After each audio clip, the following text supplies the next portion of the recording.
Hi everyone, my name is Scarlett. I never thought I'd be telling this story publicly, but here I am, with a wild mother-in-law experience to share. I've changed the names to protect my daughter's privacy.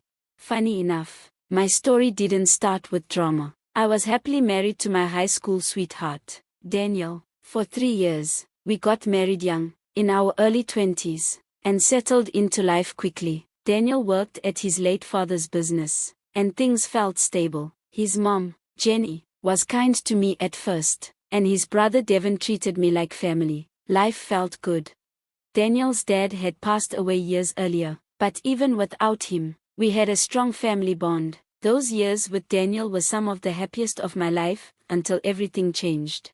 One morning, while I was at work, I got a call from Jenny that shattered my world. "Scarlett," she said, her voice trembling, "Daniel was in a car accident. He didn't make it to the hospital. I'm so sorry. I don't know what to do." Just like that, everything fell apart. The love of my life was gone in an instant. I was heartbroken and 5 months pregnant with our daughter, Lily. It was the darkest time I've ever faced. Even now, it hurts to think about. Daniel is gone, but I still carry a piece of him in my heart and in our daughter. After Daniel's death, Jenny's behavior changed completely. She became obsessed with my pregnancy, convinced that Lily was Daniel reincarnated. She'd call my unborn daughter her baby and try to take over my decisions about the pregnancy, the baby, and even my future. She started saying disturbing things like, "You're not going anywhere, Scarlett. Lily is ours now, mine and Devin's. I've already set up a nursery at my house. She's going to live with me when she's born. Devin will be her father. He's Daniel's brother." After all, I was shocked and furious. "Jenny," I said, "I'm grieving too, but this is my child. You don't get to decide what happens with her. I will protect Lily with everything I have. Don't ever think you can take her from me." We had several family discussions, trying to reason with Jenny. "You need help," we told her. "This obsession with Lily isn't healthy." "Mom," Devin said, "you need to see someone. You're not thinking clearly." But she refused to listen. "You should be worried about Scarlett," she'd say. "She'll find another man and take Lily away." "Devin, you need to step in, she's your daughter too." "No, Mom," Devin replied. "Lily is Daniel's child. Scarlett is her mother. I'm her uncle, and that's all. I'll always be there, but you need to respect her boundaries." Still, Jenny wouldn't stop. She hosted a baby shower for herself. She demanded to be in the delivery room. Her behavior became more and more unhinged, and despite Devin trying to keep her in check, it only got worse. The final straw came right after I gave birth. Jenny came to the hospital, asked to hold Lily, and then tried to walk out of the room with her. Thankfully, Devin and a couple of nurses stopped her in time. That moment changed everything. I realized Jenny couldn't be trusted around my child. I filed a police report and got the legal system involved. At first, I held off on getting a restraining order because I wanted Lily to have a relationship with her grandmother. I hoped setting clear boundaries would help. But Jenny kept crossing every line. She made several attempts to take Lily. She even tried to convince Devin and his girlfriend to adopt her. Thankfully, they both refused. When Lily turned 2 and I started dating again, Jenny's behavior got even worse. The last straw, she tried to take Lily from daycare without my permission. That's when we discovered she had plans to move out of state with my daughter. I confronted her immediately, with Devin there to witness everything. "What is wrong with you, Jenny?" I snapped. "How many times do I have to say this? You are not allowed to see my daughter without my permission. Even the court has ruled in my favor, yet you keep trying to take her. Lily is my child, and she belongs with me." Jenny's response chilled me. "I'll keep her until Devin and his girlfriend get married. Then we'll be a real family. You can go have another baby with your boyfriend." "Mom," Devin said firmly, "you can't say things like that. We've told you over and over, Lily is Scarlett's daughter. If she remarries, her husband will be Lily's father figure. That doesn't mean she's replacing Daniel." "No, no, no," Jenny said, her voice rising. "This is Daniel's daughter. I won't let anyone else raise her. She's mine, only mine. Scarlett is just a womb. I will take my Lily away from that witch." That was the last straw. I was done with Jenny. Her mental state had only worsened over time, and I was genuinely afraid for Lily's safety. I filed for a restraining order, even though I knew it would infuriate her, before she could cause more chaos. I took a job transfer overseas. I left without sharing my new address with anyone except Devon. I trusted him. Even from far away, the fear never completely left me. Jenny had left scars, and I lived in constant paranoia that she'd show up and take Lily. The first year abroad was rough, but with therapy, I started to rebuild, for my daughter's sake. Eventually, I met Carlos, a kind and dependable local man. He was actually part of the reason I moved. He loved Lily like his own, and the bond they formed was beautiful. I truly believed we could build a life together. But of course, Jenny found out. She called me, her voice filled with venom. "You cheating witch. I know you were cheating. You think you can live happily. I'll never let you. I will bring Lily back. Just wait." "Jenny," I said calmly, "there's a restraining order in place. I don't want to fight you anymore, but you've given me no choice. If you love Lily, please get help. Don't you dare tell me what to do." She spat. "I don't need therapy. I need my baby back. One day, I'll take her away, and all you'll do is cry."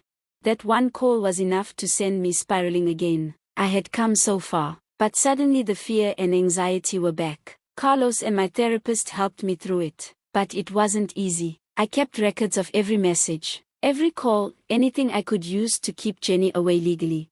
Thankfully, her own behavior helped me. The court granted renewal of the restraining order every time it expired. My biggest relief was that she never found out where I lived. Over the next few years, things slowly improved. I focused on healing, parenting, and protecting Lily. I changed phone numbers constantly and stayed under the radar. When Lily turned 6, I married Carlos. It was a small, beautiful ceremony. Devon and his girlfriend Nyen K came, but Jenny was strictly not invited. A few days later, Devon called. "Scarlett, Mom found out about the wedding," he said. "I think someone posted a photo, and she saw it. She's not taking it well." I sighed. "What do I do, Devon? I'm tired. I've been running from her for years. Even with all these restraining orders, she never stops. I'm exhausted." "Stay strong," he said. "I'm trying to keep her calm, but I'm worried. Your marriage and my engagement have triggered something. She might try something again." "I won't let her," I said firmly. "I'm not the same person I was years ago. She can plot all she wants. Lily stays with me." Determined to keep my daughter safe, I installed a full security system with cameras around the house. I also notified Lily's school and babysitter, providing photos and documentation about Jenny so she couldn't show up with lies or fake stories. Carlos stood by my side through all of it. He was my rock, helping me protect our family and rebuild our peace. Years of therapy had helped me cope better. The old me would have spiraled into panic, but not anymore. Now, I stayed calm, thought things through, and prepared for the worst while hoping for the best. I prayed Jenny wouldn't try anything reckless again, but I was ready if she did. It didn't take long for her next outburst to hit. One morning, while I was working a late shift at the office, I got a call from Devon. My stomach dropped. He never called me at work. He sounded rattled. "Scarlett, listen, this is serious. Mom just left me a message saying she's bringing Lily back. I know you'd never agree to that, and I'm scared she might do something stupid." "What the hell, Devon? I never gave her permission to take Lily. We have a restraining order. I think she's trying to kidnap her and bring her to my place. I've been trying to calm her down, but if I push too hard, she might just run off with Lily. Please stop her before she does something reckless." "Thanks for warning me. I don't know why she still doesn't get it. She's obsessed with the idea that Lily can replace Daniel. But this isn't healthy. I know she needs help, but she refuses therapy. And honestly, Devon, this time I won't forgive her. If she tries to kidnap my daughter, she's going to jail." Devon understood. He promised to keep me updated. I knew I wouldn't make it home in time if Jenny really went through with it. So I called someone I trusted, and waited. Deep down, I hoped she wouldn't actually go through with it, but I was wrong. Thanks to my home security system, I could watch everything from my phone as I drove home with a friend. I saw Lily playing outside on the lawn, and then I saw Jenny appear. She really tried to take her. Even after everything, the court order, the warnings, Jenny still believed she had the right to take my child. She picked the perfect moment, thinking I was at work and Lily was alone. But there was one thing she didn't know: I had remarried 6 months ago, and her new stepfather, Carlos, was inside the house watching everything. The moment Jenny grabbed Lily, my daughter screamed for Carlos. Carlos sprang into action. He locked the front door remotely and stood in her path. Jenny froze. Lily wriggled out of her grip and ran straight into Carlos's arms. What Jenny didn't know was that Carlos wasn't just her stepdad, he was also the county sheriff. Still in his uniform from work, he had picked Lily up from school after I called him, and had stayed with her until I returned. She expected an empty house. Instead, she walked into a trap, guarded by law enforcement. Carlos confronted her calmly. "What are you doing here, Jenny? You're not allowed on this property. You don't have visitation rights. Care to explain your intentions? Everything's on camera." "I came for my granddaughter. She belongs with me." "Who are you, and what gives you the right to be around her?" "I'm her stepfather, and I do have the right to be here." "You don't. You've trespassed, violated a restraining order, and attempted to abduct a child. I've already called my deputies. You're going to be arrested." Jenny's panic grew. "No, you can't arrest me. Lily is mine and Devon's. I won't let Scarlett hand her off to some stranger. Daniel's daughter should be raised by family." Carlos didn't flinch. "Step away from the house, Jenny. Either you walk out, or I'll place you in cuffs myself." It was over. Jenny thought she could rewrite reality with delusion and entitlement, but this time, she crossed a line, and there was no coming back. Jenny wouldn't stop arguing with Carlos. Even as I rushed home, my coworker had offered to drive me, and the whole way there, I watched the confrontation unfold on my phone. Carlos warned her repeatedly that she was crossing a line, that if she didn't leave, there would be consequences, but Jenny just kept going.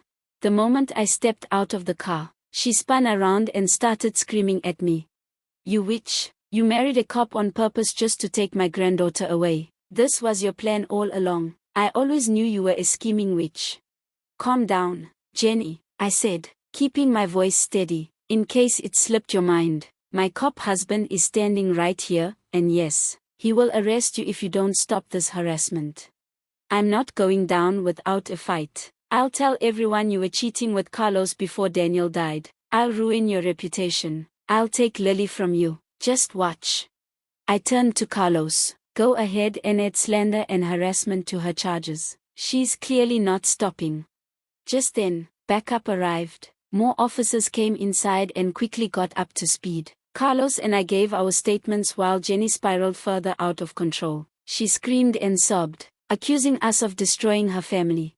"You're evil, Scarlett. You're keeping me from my granddaughter. You don't care about Daniel's memory. Devon should be Lily's father, not that stranger. Lily is mine. The courts are wrong. I deserve her." Then, in a sudden, furious burst, Jenny lunged at me. Yes, she actually tried to attack me, right there, in front of the sheriff, multiple officers, and witnesses. But Carlos moved fast. She was restrained instantly, and I saw the fury on his face as he handed her over to his team. Within seconds, Jenny was cuffed and taken away, kicking, screaming, and resisting arrest, which only added more charges to her already growing list. After everything, I took some time off work to focus on Lily. She was shaken, traumatized by what she'd witnessed, and honestly, I was drained too. Juggling work, motherhood, and surviving Jenny's insanity had taken a toll. Carlos became our rock. His presence, patience, and love made a world of difference. Slowly, Lily began calling him Dad. She still knows about Daniel, but she also sees Carlos for who he is, a kind, steady, and loving father figure. For the first time in a long while, it feels like my daughter is beginning to experience a normal, happy childhood. Devon and I later had a long conversation. He apologized again and again for his mother's actions. I told him it wasn't his fault. Jenny made her own choices, and now she has to face the consequences. Devon still visits us weekly and continues to be a part of Lily's life. After everything, he's made the decision to cut Jenny out completely. He even uninvited her from his wedding. As for Jenny, she's currently sitting in jail, facing several charges: trespassing, attempted kidnapping, assault, resisting arrest, slander, and more. Carlos says she'll likely get hit with fines and serve a short sentence. She's still trying to manipulate the courts, but even her own lawyer seems to have given up. We are waiting on the final hearing, so I can't say much more for now, but one thing is clear: Carlos, Lily, and I finally have a chance at peace. And Jenny, she's no longer a threat to that peace.